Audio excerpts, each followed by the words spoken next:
Alright, this is the instructional video to turn a regular Nintendo controller that looks like this into a Nintendo controller that lights up. The word Nintendo looks like this. A couple guys already showed them how to do it. It's really easy. Take like first time 15-20 minutes, maybe a little longer, but in essence of time I will show you how it's done. Let me turn off my Nintendo. Alright, first things you'll need are obviously a Nintendo controller, Phillips screwdriver. I use Christmas lights, little tiny LED Christmas lights with a little piece of wire that I soldered on the end for a little bit of length. We'll talk about that later. Some solder, obviously, needle nose pliers, a couple of those, rubber band, electrical tape, and a Dremel tool of some sort to cut a hole. We'll talk about that one too. Probably also need a razor blade and maybe some tacky glue. It's stuff that my wife has for her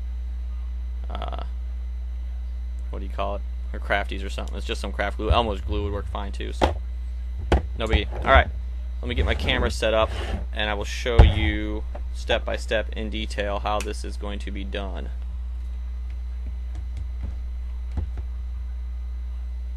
Alright, first things first, take apart the controller. That's what your Phillips screwdriver is for.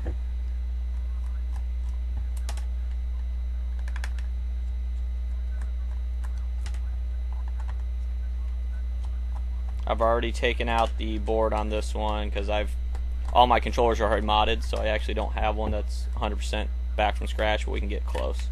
So you'll have to bear with me on that. But it'll also make the video go a lot quicker when we do this. Alright, take apart your controller, take that off, put everything to the side. You will get your board that looks like this. Should show up. Let me see here. There you go. Now, what we're looking for is, on a clean board that's never been done before, you will see in the top right hand corner above the A and the B buttons where they actually make contact, you'll see these 4 ports where the cords plug in. Let me see if I can't zoom in here. Oh, I gotta use I gotta focus manually too. Bear with me. Alright, there you go. On a clean one, you'll see these 2 spots right here, but they'll be copper. Mine already have the solder joints on them because I've already soldered them. This one here will have a hole in it, and this one here should just be straight to the board, okay? Those are the 2 joints that you're going to be working with the most. Really easy. What you do is plug in your soldering iron first, and then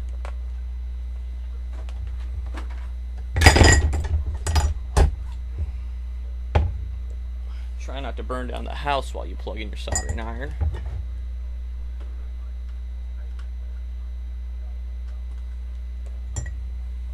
Alright, take your Christmas light, obviously out of its base, and you've already soldered a wire to the end of one end. No big deal. Let me focus my camera here a little so you guys can see what I'm doing. This is probably the hardest part. The most important thing about soldering this thing is to make sure that the wires do not touch when you go to solder it. The solder cannot touch, the solder joints cannot touch, and the wires can never touch, otherwise it'll short it out and it won't work. So, where did my clamping device go? This will work right here. Have something to hold my wires in place. Alright, I've already put the solder on the board, you know, a little bit in each hole, a little bit there and a little bit there. I'm kind of far away. Let's see if I can get this a little closer for you guys.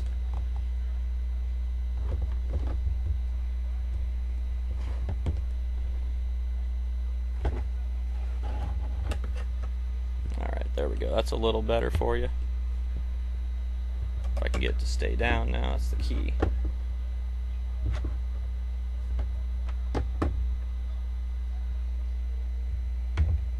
Alright.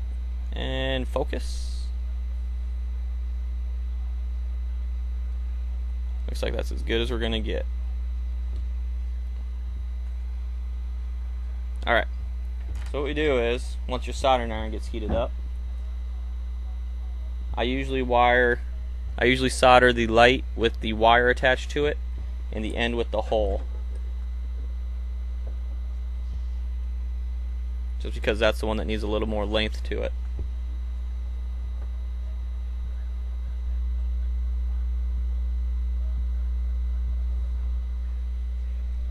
Yeah, you're not going to be able to see what I do because my hand's going to be in the way, but that's the only way. Here, let me see. Get that out of the way.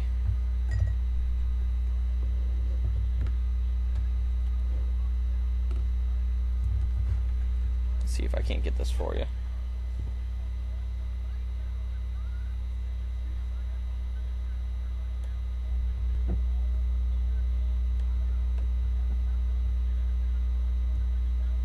Of course, my soldering iron isn't hot yet. I should have plugged that in first. But it's getting there. There we go. We're going to put a little more solder in the hole there. Looks like it's a little empty.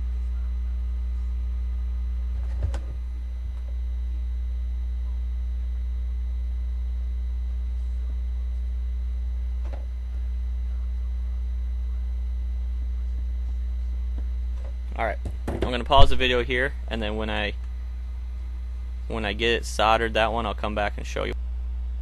Alright, well that didn't take as long as I thought. Here it is.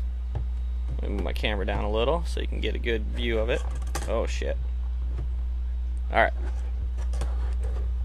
Here it is. My soldering job's not the greatest, but I was doing it in a rush, so let me focus my camera again. Alright. Like I said, the solder joints are, one wire goes into the hole, the other wire goes into the copper contact right next to it. Make sure that you don't, there's an actual split right here between the two. Solder can't touch each other, and you don't want these wires touching each other. Okay? You don't want the light to short out when you use it. You can't really see the other wire, but you can kind of see where I soldered it here to the wire. And that's that. If all is well, you put it in and nothing's contacting, no wires are touching, and no solder is touching the two joints. When you turn on your Nintendo, you should get a light. And there it is. Looks good. That's the easy part. Well, that's the hard part.